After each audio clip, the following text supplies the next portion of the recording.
Thanks to our friends at The Motley Fool for sponsoring this video. Visit fool.com/ASYM for the top 10 stocks to buy right now.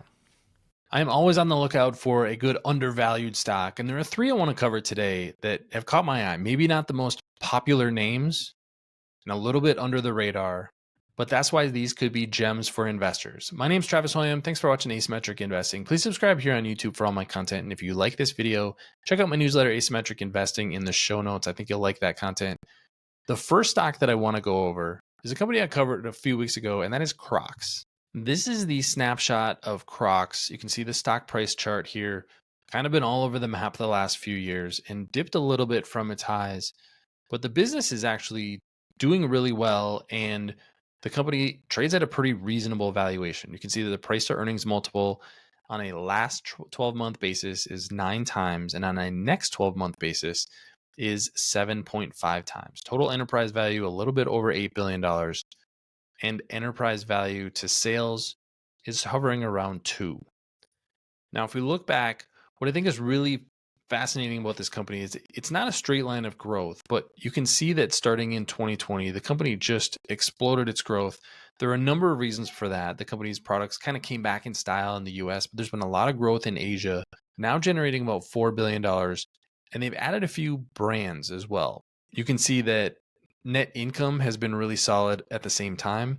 And then the other thing that I want to show is the trend for shares outstanding. You can see that about 30 million shares have been bought back over the last 10 years. And that trend isn't a straight line, but it continues to go down for Crocs. Now, the question for investors is, do the shoes that you typically associate with Crocs, do those continue to be popular?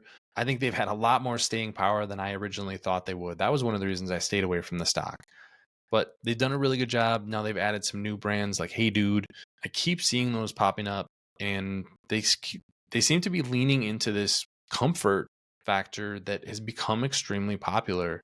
And I think there's a lot more staying power. You're getting a really good valuation for the stock, and that's the reason that I think this is really another hidden gem.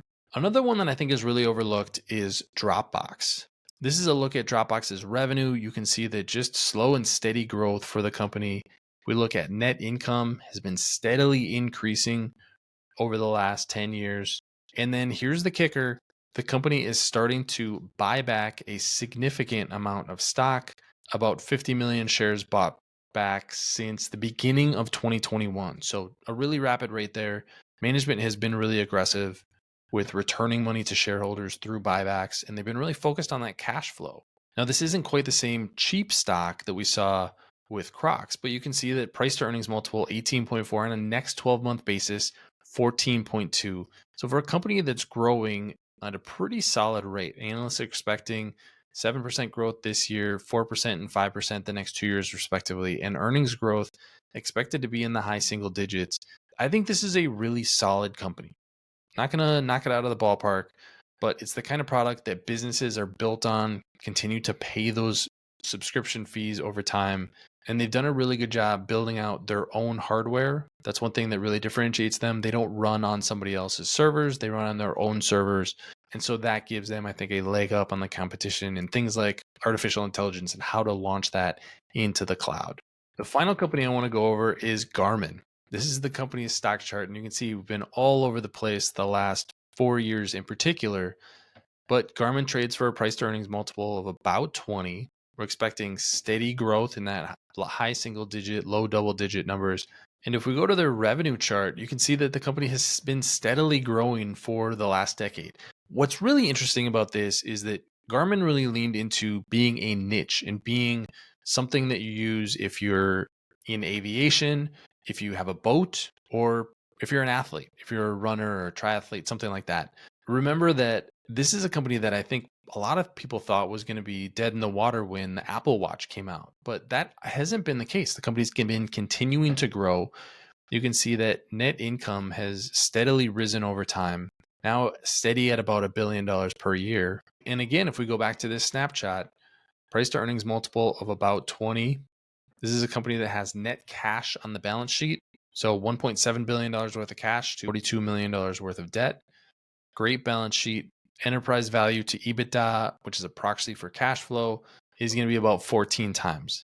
with Garmin in particular, I think a company that can fight off a challenge from a company like Apple and really find its path, find its niche is really a great place to be. That's why I like this company.